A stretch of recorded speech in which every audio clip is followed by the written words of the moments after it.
eyes, do you understand me? For your eyes, do you understand? For your eyes, do you understand me? For your eyes, do you understand? For your eyes. You probably grown now, so the song will hit you.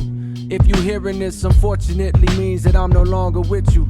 In the physical, not even sure if I believe in God, but because you still alive, it got me praying that the spiritual is real, so I can be a part of you still. My pops was killed too, so I know how part of you feels. Maybe you hate me, maybe you miss me, maybe you spite me. Life goes in cycles, maybe you'll date a nigga just like me, I hope not. I'm tired of dope spots and fiends to smoke rocks. I seen far too many niggas' hopes rot. I'm writing this because me and the devil had a dance. Now I see death around the corner, apologizing in advance.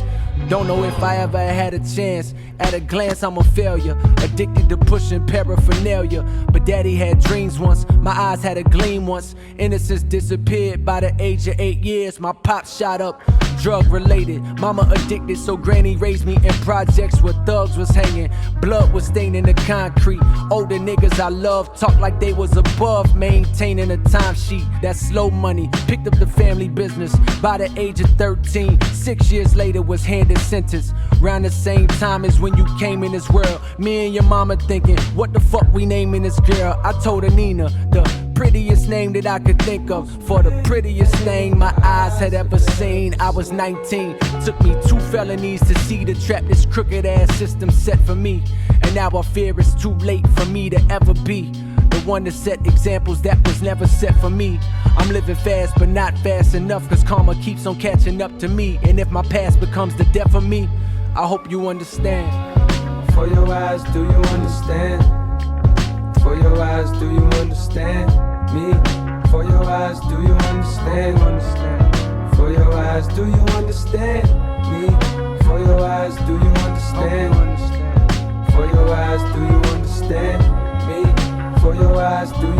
understand. For your eyes. In several ways I could've went out, too many to count. Was it the trigger happy crackers that the badges give clout? Was it the young niggas blasting frustrated cause the cash running out? Niggas don't know how to act in a drought. See baby girl, I realized my definition of a real nigga was skewed. My views misshaped by new mixtapes that confirm the shit I learned in the streets was true. That real niggas don't speak when they beef with you. They just pull up on your street, let the heat hot you. And if a real nigga hungry, he gon' eat your food. I was a fool. Spent all my time ducking school, ducking cops, ducking rules, hugging blocks that don't love you. I pray you find a nigga with goals and point of views much broader than the corner. If not, it's gon' corner you into a box where your son don't even know his pops. And the cyclical nature of doing time continues. My worst fear is one day that you come home from school and see your father face while hearing about tragedy on news. I got the strangest feeling your daddy gon' lose his life soon. And sadly, if you listening now, it must mean it's true. But maybe there's a chance that it's not. And this album remains locked in a hard drive like valuable jewels. And I can teach you this in person like I'm teaching you to tie your own shoes. I love you and I hope to God I don't lose you. For your eyes on me.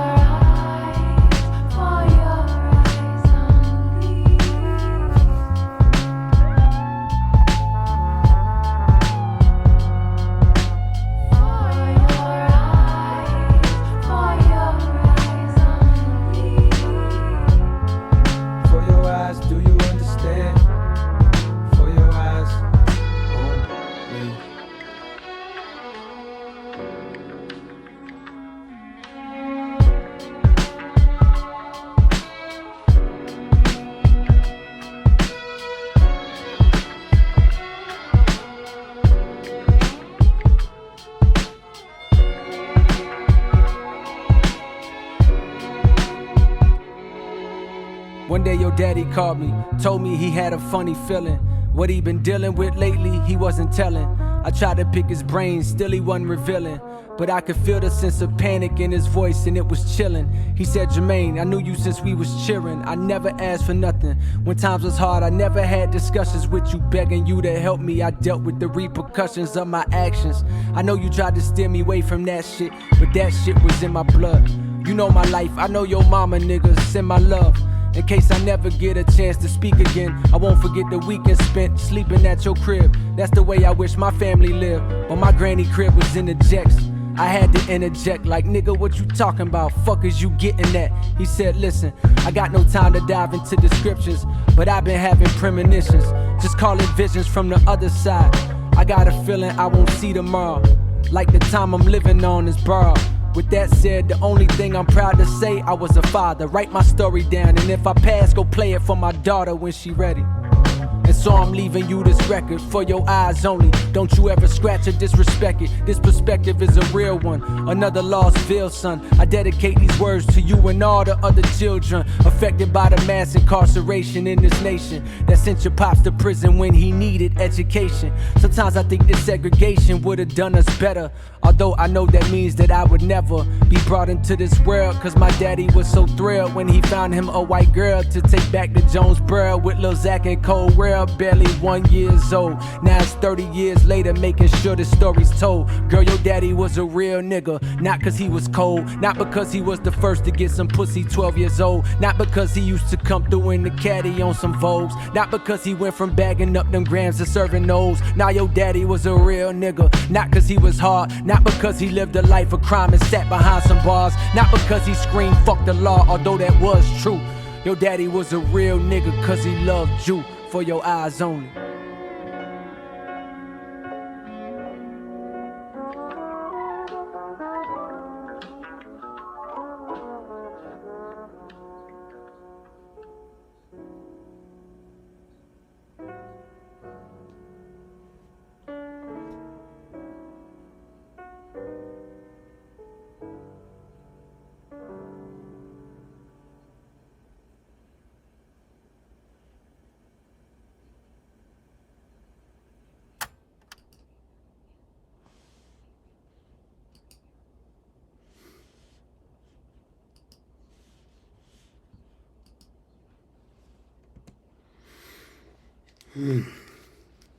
Wow. Oh, that's the story of far too many young black men in America, isn't it?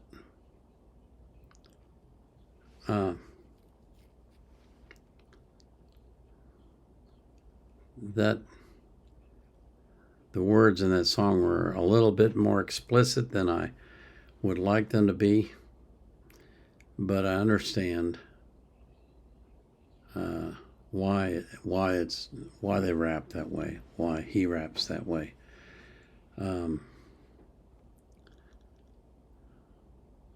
Boy, there were a number of things in there that struck me about how he said he had a premonition that he wouldn't be here tomorrow. Excuse me for coughing. A lot of it is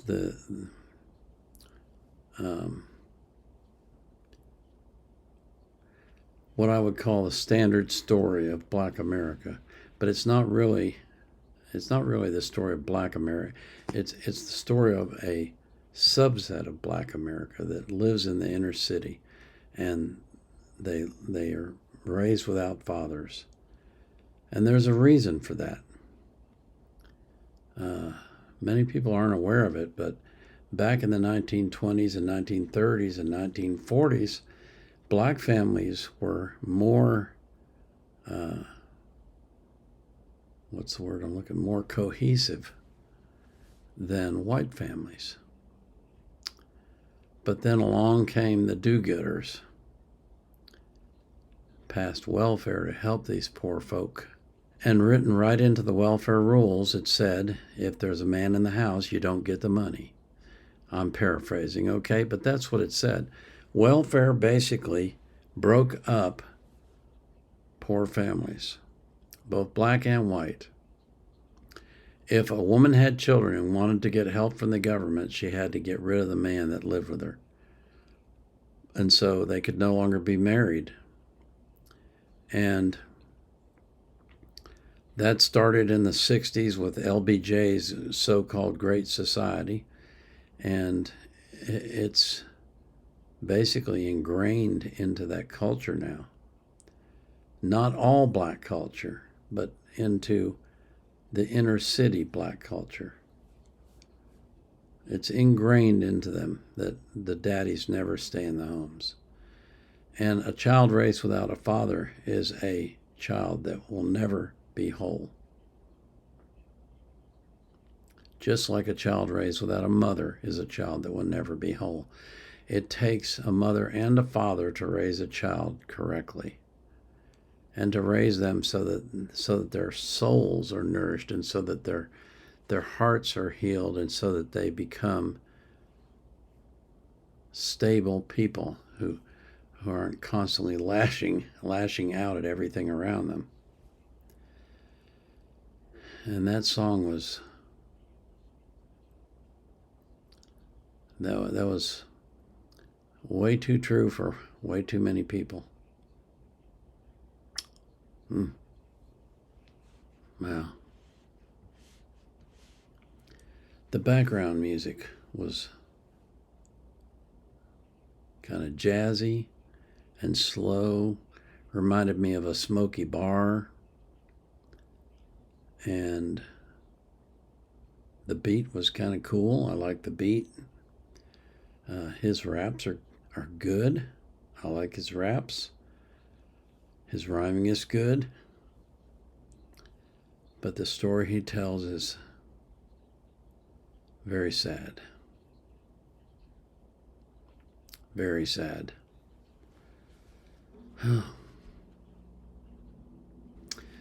I pray for you, my followers, that you will have an abundant life, that you will live a long time, that you'll be healthy, and that God will keep you safe from harm. I pray that He'll do the same for every person that you love. But I pray most of all that you will be anxious for nothing, but in all things, through prayer and supplication, with thanksgiving, you will make your requests known to God, and the peace that passes all understanding will keep your heart and mind in Christ Jesus. This is the Vietnam Era Vet out.